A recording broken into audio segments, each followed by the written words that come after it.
Blessed morning everyone, Luzon, Visayas at Mindanao, Philippines. Sa mapagpalang umaga po sa ating lahat.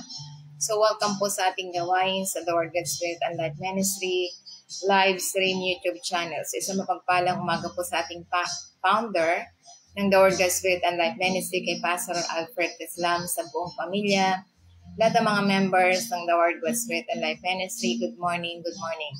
At isang mapagpalang umaga din po sa ating pastor sa Bohol, kay Pastor Chupi Luyumo ng Bohol.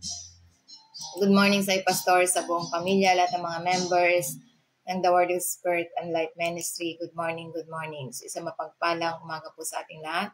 So welcome po sa ating gawain sa The Word of Spirit and Life Ministry live stream YouTube channel and Facebook channel. So isang mapagpalang umaga din po sa ating pastor sa Bohol, kay Pastor Chupi Luyumo ng Bohol. Good morning sa pastor sa buong pamilya, lahat ng mga members. So good morning. At sa Cebu kay Pastor Safety Notice. So good morning po sa ating lahat. At ganun din sa Claveria Anii kay Pastor Gio Kaslamat sa kanyang assistant kay Pastora Perla Catarata. So good morning. So isang mapagpalang umaga po sa ating lahat. So welcome po sa ating gawain sa The Word, God's Spirit and Life Ministry live stream YouTube channel. So isang mapagpalang umaga din po sa San Isidro Homes, lahat po ng mga viewers, subscriber ng The Word, God's Spirit and Life Ministry. Good morning sa lahat po ng mga members dito sa San Isidro Homes. Good morning po sa ating lahat. So welcome po sa ating gawain sa The Word, God's Spirit and Life Ministry live stream YouTube channel. So isang mapagpalang umaga po. Tayo po'y manalangin po sa Ama upang mahanda natin ang ating sarili sa magandang balita. Yes, good morning, Father God in heaven. Good morning, Lord Jesus. Good morning, Holy Spirit. We come to you in this beautiful day, with the thanksgiving and praise in the name of Jesus Christ, with the power of the Holy Spirit. Father, thank you for the great new day, for their unconditional love, joy, peace, unity, loving kindness, mercy, miraculous ways in our life, Father. Thank you, Father God, for giving us strength, courage, understanding, wisdom, knowledge, and Holy Spirit. You're the best teacher. We acknowledge and allow you to use my mouth to speak your words to every one of us. Salamat, Father God, sa mensahe na kailangan na yung mga anak ng sino man makatunin ay may buhay at kapangyarihan. Thank you, Father God. Thank you, Lord Jesus. Thank you, Holy Spirit. All the glory and honor belongs to you. In Jesus' name we pray. Amen. Praise the Lord. Purihin ang Panginoon. So good morning once again. So ano nga ba yung pagninilay-nilayan natin sa oras na ito? So mahalaga na tayo ay laging nakatune in sa ating gawain sa The Word, God's Spirit and Life Ministry live stream YouTube channel and Facebook channel. So ito po yung pagninilay-nilayan natin, how to reflect God's love in daily life. So paano nga ba? Paano natin masasalamin ang pag-ibig ng Diyos sa pang-araw-araw na buhay ng bawat isa? So ito yung sinasabi, ang pagpapakita ng pag-ibig ng Diyos ay hindi tungkol sa pagiging perpekto. Ito ay tungkol sa pagiging handa, malambot ang puso, at konektado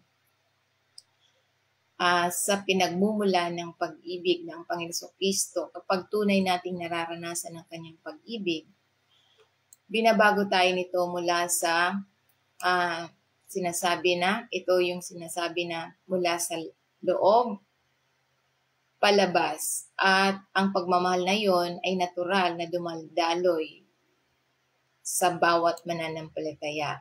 So ito yung unang ipinapakita, ang pag-ibig ng Diyos ay nangangahulugan na maging isang salamin, hindi isang tagagawa. Hindi natin kailangang lumikha ng perfectong pag-ibig.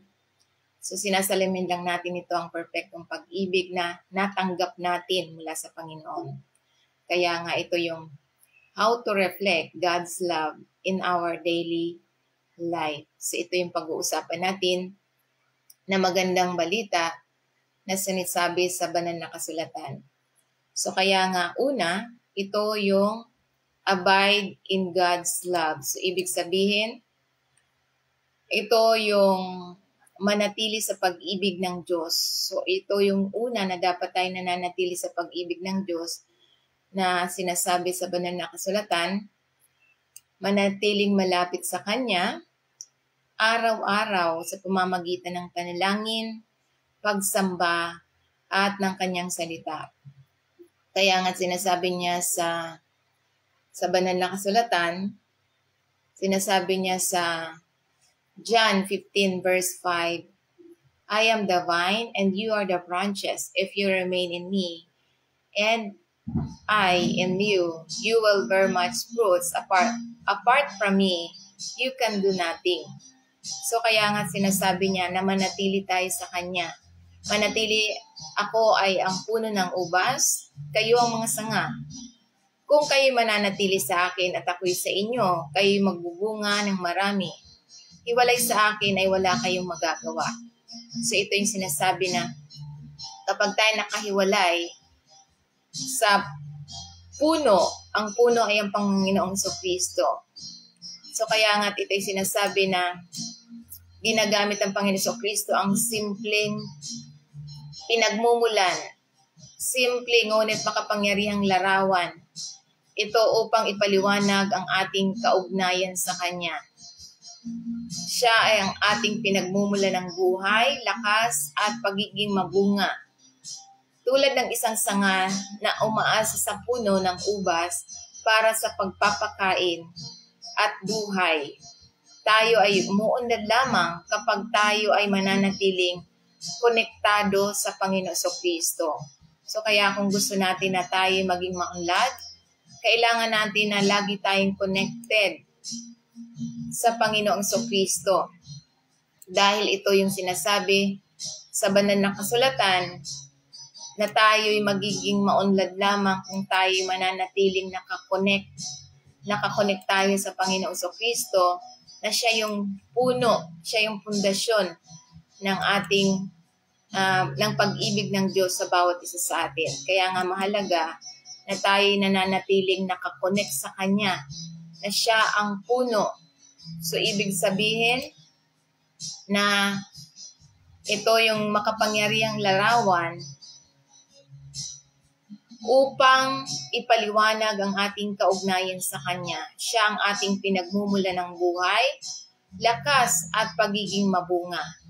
Tulad ng isang sanga na umaasa lamang sa puno ng ubas para sa pagpapakain at para mabuhay, tulad din tayo, umuunlad lamang tayo kapag tayo nananatiling nakakonektado tayo sa Panginoon. Na ito'y sinasabi na sa banal na kasulatan. So ano pa ang tinuturo sa atin? How to reflect God's love in daily life? So ito yung sinasabi na love without condition. So pangalawa, pag-ibig na walang kondisyon, maging mabait, kahit na ito ay hindi comfortable, magpatawad kahit mahirap. Kaya nga sinasabi niya sa 1 Corinthians chapter 13, verse 4, love is patient, love is kind, it does not envy, it does not boast, it is not proud, sabi ng Panginoon. So ang pag-ibig ay matyaga, ang pag-ibig ay mabait, hindi ito naiinggit, hindi nagyayabang at hindi nagmamalaki. So sinasabi pa sa verse 5, hindi ito naninira ng iba, hindi naghahanap ng sarili, hindi madaling magalit at hindi nag-iingat ng mga kamalian. So hindi natin iniingatan yung mga mali. So verse 6, love does not delight in evil but rejoice with the truth, sabi ng Panginoon. Sa verse 7, it always protect, always trust, always hope, always persevere, sabi ng Panginoon. So ito yung pag-ibig na sinasabi na palaging pinoprotektahan, laging nagtitiwala, laging umaasa at laging nagtsatsaga. So ito yung tunay na pag-ibig na nagmumula sa Panginoon. Na ito yung uri ng pag-ibig na agape love.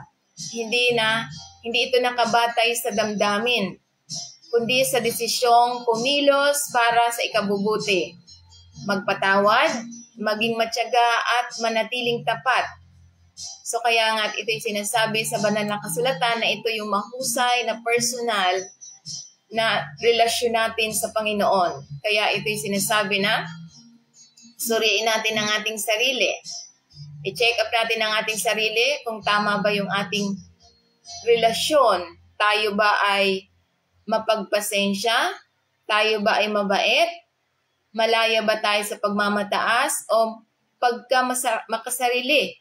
So kaya dapat nating suriin ang ating personal na mga relasyon sa ating kapwa. So kaya nga ano pa ang dapat nating gawin bilang mga mananampalataya na sinasabi sa banal na kasulatan? Ito yung sinasabi na serve others. So ito yung maglingkod sa iba ng walang pag-iimbot. So maghanap ng mga paraan upang matugunan ang mga pangangailangan ng iba. Hindi para sa atensyon, ngunit dahil sa habag. So kaya nga sinasabi niya sa Galatians 5 verse 13, serve one another humbly with love.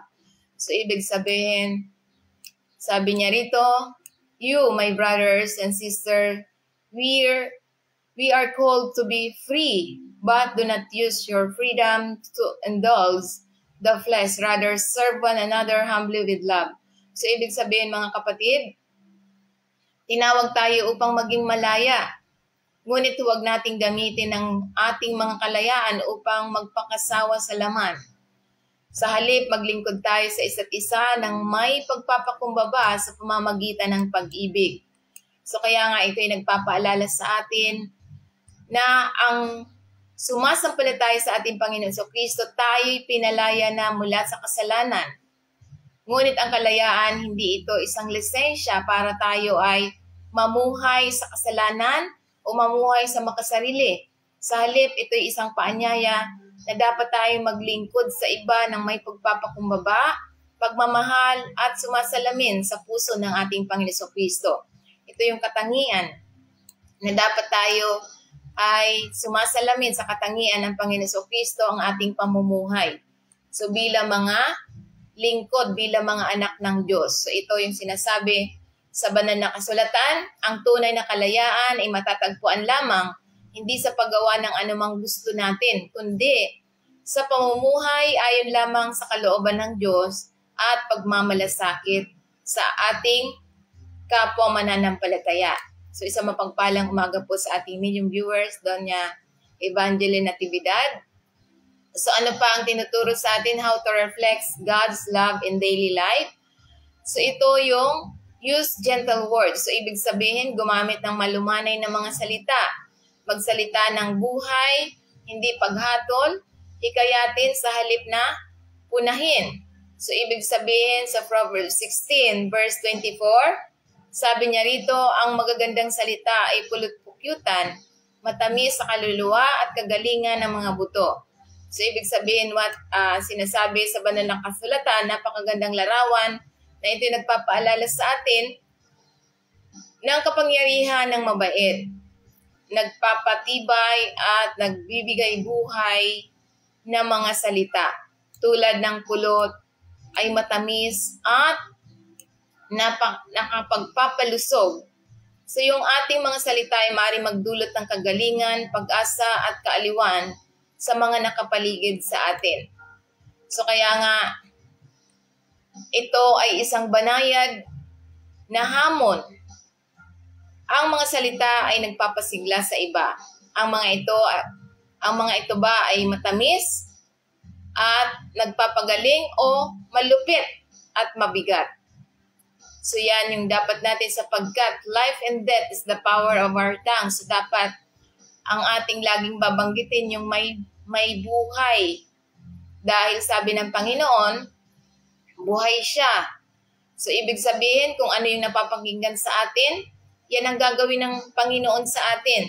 Sabi ng Panginoon, buhay ako, ano man ang sinasalita mo sa aking pandinig, ay gagawin ko. So, kaya dapat yung ating pananalita, dapat yung speak life, speak na may buhay, nagbibigay ng, kaya huwag tayo magsasalita, halimbawa, walang makain, huwag nating sabihin na walang makain, dapat yung nagpapasigla na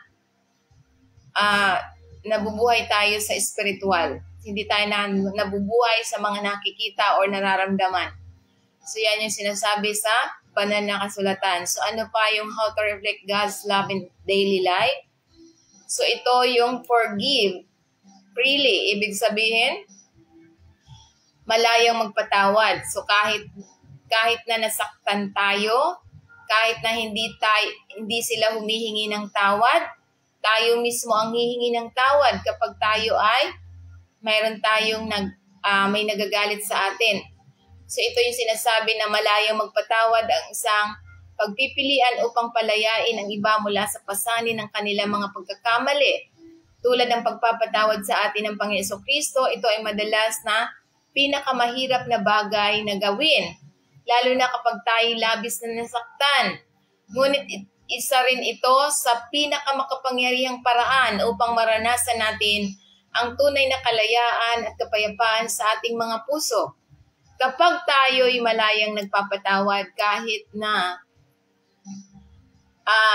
makikita natin na ang puso ng Panginoon Jesucristo tinuturo sa bawat isa sa atin, sabi niya sa Colossians chapter,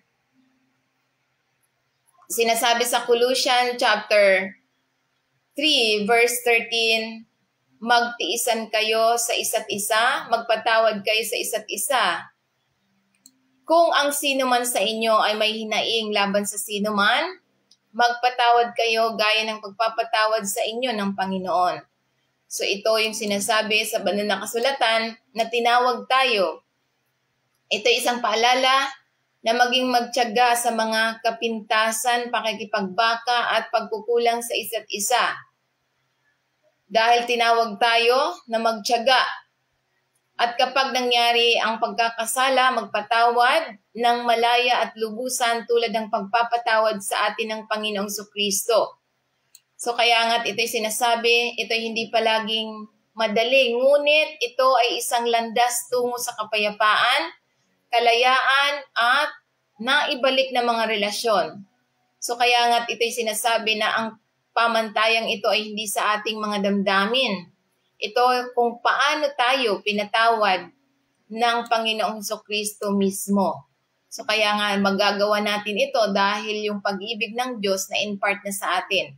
So hindi natin kaya magpatawad kung nananatili sa atin yung makasalanang ginagawa. So kaya nga ito'y sinasabi tulad na lamang sa halimbawa ni Joseph. Ang pagpapatawad ni Joseph sa kanyang mga kapatid, ito'y isang halimbawa ng pagpapatawad na sinasabi. Ito yung matapos na ibenta siya sa pagkaalipin, ang kanyang mga kapatid maaaring sana siyang maghiganti.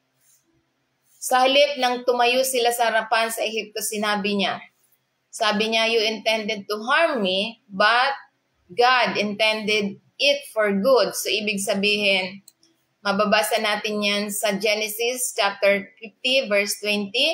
Sabi niya, you intended to harm me, but God intended it for good to accomplish what is now being done, the savings of many lives. So ibig sabihin, ito yung binalik ni Joseph na ito'y makapangyarihang pahayag na ginawa ni Joseph sa kanyang mga kapatid na nagbenta sa kanya sa pagkaalipin ng ilang taon na ang nakalipas sa kabila ng kasamaan na ginawa ng kanyang mga kapatid. Ginamit ng Diyos ang kanyang mga aksyon para matupad ang isang mas malaking layunin na iligtas ang maraming tao sa panahon ng taggutom. Ito ay isang paalala na ang Diyos ay maaaring magdala ng mabuti kahit na mula sa masakit at mahirap na mga pangyayari. So yan yung nangyari kay Joseph na hindi siya naghiganti. So kung siya ay naghiganti, hindi niya makakamtan yung pangako ng Panginoon. So ganun din tayo kapag tayo naghiganti sa ating kapwa, hindi natin mararanasan yung pangako ng Panginoon. So kaya nga, bawal maghiganti sa mga gumagawa sa atin ng masama. So kaya nga, ito yung pagpapatawad ni Joseph ay nakaugat sa paniniwala sa kapangyarihan ng Diyos. So kaya nga, ang pagpapatawad ay hindi laging madali, ngunit kinakailangan upang maipakita sa atin ang biyaya ng Diyos. So hindi natin makakamtan ang biyaya ng Diyos kung hindi tayo nagpapatawad. So kaya nga ito'y malagang mensahe na tinuturo sa bawat isa sa atin na how to reflect God's love in our lives. So kaya nga, ano pa ang dapat nating gawin? Pray with others. Ibig sabihin, ito yung ipanalangin ang iba, maging ang iyong mga kaaway, walang mas sumasalamin sa puso ng Diyos kaysa pagmamahal sa mahirap na mahalin. So kaya nga sinasabi niya sa Mateo 5 verse 44, love your enemies and pray for those who persecute you. So ibig sabihin, ibigin natin ang ating mga kaaway at ipanalangin. Kaya ba nating gawin? Ipanalangin yung mga umuusig sa inyo, sabi ng Panginoon. So ito yung hinahamon tayo ng Panginoon Kristo na natural na likas na hilig na napupuot o gumagante sa mga nananakit sa atin. Sa halip na tinawag niya tayo upang mahalin at ipanalangin. Manalangin para sa ating mga kaaway. So, ito'y sumasalamin sa biyaya at awa ng Diyos. Ito'y isang pagpapahayag ng pag-ibig na maaaring magdulot ng pagbabago kapwa sa ating mga puso at sa buhay ng iba. So, ano pa ang tinuturo sa atin? So, sinasabi sa ang pangpito, so sinasabi how to love, how to reflect God's love in our life. So, ito yung magbigay ng bukas palad. Ang iyong oras, kabaitan, pera o panghihikayat. Kaya sinasabi niya sa banal na kasulatan sa 2 Corinthians chapter 9 verse 7, ang bawat isa sa inyo ay dapat magbigay. Ano ang iyong ipinasya ng iyong puso, ibigay, hindi nag-aatubili o napipilitan dahil mahal ng Diyos ang masayang nagbibigay. So kaya kapag tayo nagbibigay, yung para sa Panginoon, masaya dapat nating ibinibigay, hindi yung napipilitan tayo. So dahil iyan yung pagbibigay na depende sa atin kung gusto natin na mas higit pa ang biyaya ng Panginoon. Dahil ang requirements ng Panginoon, sabi niya, ibigay ang 10% bahagi kung gusto mo ng 20%. Basta masaya kang nagbibigay, yan ay, sabi dito, dahil mahal ng Diyos ang masayang nagbibigay. So kaya nga ito'y malagang mensahe na hindi tungkol sa obligasyon. Ito ay tungkol sa puso na pinapahalaga ng Diyos ang pagbubukas palad na nagmumula sa kagalakan, pasalamat at kusang espiritu. So ito ay hindi tungkol sa laki ng regalo, ngunit ito yung espiritu sa likod nito na ginagawa natin ito para sa Panginoon. So kaya nga ito'y mahalagang mensahe na tinuturo sa bawat isa sa atin na kapag tayo'y nagbibigay ng masaya, oras man ito, mapagkukunan, or pampatibay loob o paglilingkod, ito ay sumasalamin sa likas na mapagbigay ng Diyos. So ang Diyos ang nagbibigay sa atin. So kaya dapat tularan natin ang likas na katangian ng Panginoon na siya'y mapagbigay. Ibinigay niya ang kanyang kaisa-isang anak para tayo iligtas, para tayo ay mapatawad, para tayo ay walang sakit, para tayo hayahay. So yan ang katangian ng Panginoon na siya mismo ay mapagbigay kahit na siya'y nag-iisa lang ang anak, ibinigay niya para sa sangkatauhan, para tayo ay makaranas na mga pagpapala dito sa sanlibutan. Sapagkat kung hindi pinagkaloob ng Diyos Ama, dito sa sanlibutan ng Panginoon Kristo, hindi natin maranasan ang pagpapatawad, hindi natin mararanasan ang pakikipagkasundo sa Diyos. Mananatili ang puot sa bawat isa kung tayo ay hindi niya ipinagkaloob ang kanyang bugtong na anak. So kaya nga ano pa ang dapat nating tandaan? How to reflect God's love in daily life. So ito yung stay humble. So ibig sabihin, manatili tayong mapagpakumbaba. Huwag subukang maging tagapagligtas, maging reflection lamang ito ng isang nagliligtas. Isang na nagliligtas. Kaya nga, sa pagpapakumbaba, ay pahalagahan ang iba kaysa ating sarili. So kaya nga ito'y sinasabi sa Philippians 2 verse 3, Do nothing out of self selfish ambition, or vain conceit. Rather, in humility, value other above yourself. So, ibig sabihin, huwag kayong gumawa ng anuman dahil sa makasariling ambisyon o walang kabuluhang kapalaluan. So, sa verse 4, sabi niya rito, not looking to your own interest, but each of you to the interest of the others. So, ibig sabihin, hindi tumitingin sa sariling kapakanan, kundi ito sa kapakanan ng iba. So, ito yung sinasabi na ito ay isang napakalakas na tawag sa pagpapakumbaba at pagiging hindi makasarili. Ipinapaalala sa atin ni Apostle Pablo na ang tunay na katangian Kristiyano ay hindi tungkol sa paghahangad ng personal na kaluwalhatian. Ngunit ito'y tungkol sa tunay na pangangalaga ng iba. Inuuna ang kanila mga pangangailangan, kapakanan at mga alalahanin kaysa ating sarili.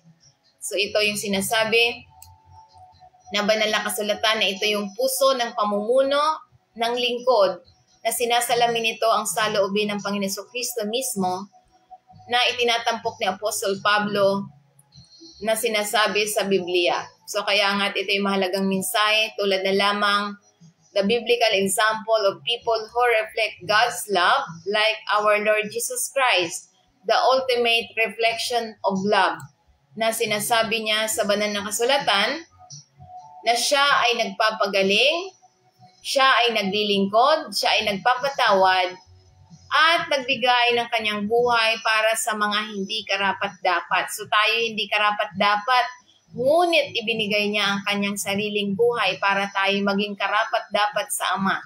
Dahil kung hindi niya ginawa yon, wala tayong karapatan na lumapit sa Ama. Hindi tayo manunumbalik sa tamang relasyon kung tayo ay nananatili ang kasalanan. So kaya nga't ito'y mahalagang mensahe na sinasabi niya sa John 15 verse 13, greater love has no one than this, to lay down one's life for one's friends. So ito yung sinasabi na walang sino mang higit na dakilang pag-ibig kaysa rito ang ialay ang kanyang buhay para sa mga kaibigan. So ito yung sinasabi na ito'y nagsasalita ng sukdulang pagpapahayag ng pag-ibig at pagsasakripisyo sa sarili para sa iba, tulad ng ginagawa ng Panginoon Jesucristo na siya'y nag-alay ng kanyang buhay para sa atin sa krus. Inalay niya yung kanyang buhay. Tulad ngayon na sinasabi nila, yung ibang katuruan, ipinagdiwang yung sakripisyo ng Panginoon Jesucristo. So, ito yung nagtatagda ng pamantay ng pag-ibig, yung pagsasakripisyo niya na minsan niyang inalay ang kanyang sarili para sa atin. So ito yung isang tawag na mahalin ang iba nang walang pag-iimbot, na inuuna ang kanilang mga pangangailangan bago ang ating sarili. Kahit na malaking halaga, so ito yung sinasabi tulad ng Panginoon Jesucristo na walang halaga ang makakapagtumbas sa sakripisyong ginawa ng Panginoon Jesucristo sa bawat isa sa atin. Kaya nga't sinasabi niya rito, Father, forgive them. Mahal ng Panginoon Jesucristo ang mga makasalanan. So hindi niya, mas mahal niya ang mga makasalanan dahil pumunta siya rito para sa makasalanan tulad natin. Tayong lahat ay makasalanan. So yan yung sinasabi na tulad ng mga maniningil ng buwis, yung mga may sakit at maging mga nagpakapako siya sa krus, para sa mga makasalanan, para sa ating mga makasalanan. So mahal na mahal niya tayo. So dahil sinasabi nga niya, lahat ng mga nangungutya sa kanya, lahat ng nagpapako sa kanya, mahal na mahal niya. Kaya nga ang sabi niya, Ama, patawarin mo sila. So ibig sabihin, sinasabi nga dito sa Luke chapter 23 verse 34, sabi niya, Jesus said, Father, forgive them, for they do not know what they are doing, and they divide up his clothes by casting lots. So, ibig sabihin, ito yung sinabi ng Panginoon Jesucristo nung siya ay pinag-uusig ng mga tao, na siya ay sinasaktan nung siya ay nakapako sa krus. Sinaktan, binubuli, at masasakit na mga salita. Ngunit ito ang sinabi ng Panginoon. Sinabi niya, Ama, patawarin mo sila sapagkat hindi nila alam ang kanilang ginagawa. So, at pinaghati-hati pa ng mga taong walang pananampalataya ang damit sa pamamagitan ng palabunutan. So, yan ang ginawa sa Panginoon Kristo. Ngunit sa kabila ng mga ginawa sa Kanya, siya pa yung humingi ng tawad. So, ibig sabihin, tayo bilang mga mananampalataya sa ating Panginoon Kristo, kahit wala tayong kasalanan, basta nagagalit sa atin, inuusig tayo, hihingi na tayo ng tawad. Dahil ito yung sinasabi upang tularan natin ang halimbawa ng pag-ibig ng Panginoon Kristo. So, kahit wala tayong kasalanan, humingi tayo ng tawad sa mga taong nananakit sa atin. Nananakit sa atin emotional, physical. So yan yung dapat nating gawin. Na sinasabi na dapat nating tularan. Na sinasabi, ito yung malalim na sandali kung saan ang Panginoon Kristo, habang nagdurusa siya sa krus, humihiling siya ng kapatawaran sa Ama sa mga nagpapako sa Kanya. Sa kabila ng sakit at kawalan ng katurungan na Kanyang hinaharap, nagpakita siya ng lubos na pagpapatawad at awa sa mga taong sumasakit sa Kanya. Ang Kanyang salita ay nagpapakita ng lalim na pag-ibig ng Diyos at ang panawagan para sa atin na patawarin din ang iba kahit na sa pinakamahirap na kalagayan. So yan ang dapat nating tularan. No, kahit masakit ang ginagawa sa atin ng ating kapwa, ganon yung pag-ibig ng Diyos na walang kondisyon. Dapat nating mahalin ang mga tao kahit mahirap silang mahalin. Kahit mahirap, kahit ginagawan tayo ng masama, mahalin natin. Dahil ito yung sabi ng Panginoon na dadaloy ang biyaya, ang tagumpay tulad ng Panginoon Kristo dahil sa pagpapakita niya ng pagmamahal sa bawat isa sa atin. Siya ay nagtagumpay at isa ka na doon na nagtagumpay kapag tayo sumampalataya sa Panginoon Kristo. Amen? So kaya yun yung sinasabi, how to reflect God's love in our daily life. So kaya nga ito yung mahalagang mensahe na tinuturo sa bawat isa sa atin. Kaya kung nais natin na maranasan natin ang pag-ibig ng Diyos, ito lamang ang tanging paraan na tayo magpasakop sa bagong pamamahala na siya ang ating Panginoon, siya ang tagapamahala ng ating buhay sa pamamagitan ng panalangin. Repeat after me. So, manalangin tayo. Heavenly Father, alam kong pinaghiwalay ako sa aking kasalanan mula sa iyo. Salamat sa pagpapadala mo sa imbugtong na anak upang mamatay sa aking lugar at sa ikatlong araw ay muling nabuhay para sa aming lahat. Panginoong Hesus, kailangan kita, nagtitiwala ako, patawarin mo ako sa aking mga nagawang kasalanan sa salita at sa gawa. Sinasadya man ito o hindi sinasadya, salamat sa pagpapatawad mo sa aking mga kasalanan. Binubuksan ko ang pintuan ng aking buhay at inaanyayahan kita sa aking buhay bilang aking Panginoon at tagapagligtas. Salamat sa pagtanggap mo sa akin sa iwalang hanggang pamilya. Salamat ikaw po maghari sa trono ng aking buhay at mamuhay ako ayon sa iyong kalooban. Ito ang aking dalangin sa pangalan ni Jesus. Amen. Praise the Lord. So kung ginawa po natin ito, maniwala po tayo na ito ay masasalamin natin ang pag-ibig ng Diyos sa ating pang-araw-araw na buhay sa pamamagitan ng mga salitang ipinahayag ngayon. So tayo manalangin sa Ama. Yes, Father God, in the name of Jesus Christ, with the power of the Holy Spirit. Salamat, Ama, dahil minamahal mo ang bawat isa at tinuturuan mo ang bawat isa na magmahal tulad ng pagmamahal mo. Salamat, Ama, na hayaan mong ipakita ng bawat isa ang iyong kabaitan, presensya at habag, hindi lamang sa mga salita, kundi sa bawat buhay ng bawat mananampalataya. Kaya salamat, Ama, na tinutulungan mo ang bawat isa na magpatawad, maglingkod, maging maamo, at maging ligtas sa lugar para sa iba. Salamat, Ama, na nakita ng bawat mga mananampalataya at hayaang makita nila ang iyong pagmamahal na mag-reflect sa bawat isa. Salamat, Ama, na lagi na ikaw ang magniningning kasama ng iyong pag-ibig dito sa isang mundong nasasaktan. Salamat, Ama. Thank you, Father God, na ikaw lamang ang magniningning sa bawat buhay ng bawat mananampalataya.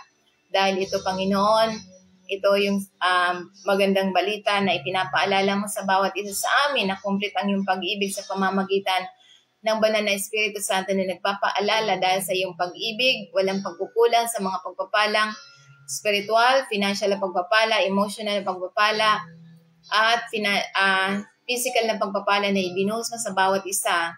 Ang mga pagpapala na wala ng sapat na silid na kalalagyan ng mga pagpapalang ibinuhos mo sa bawat isa sa amin, Panginoon.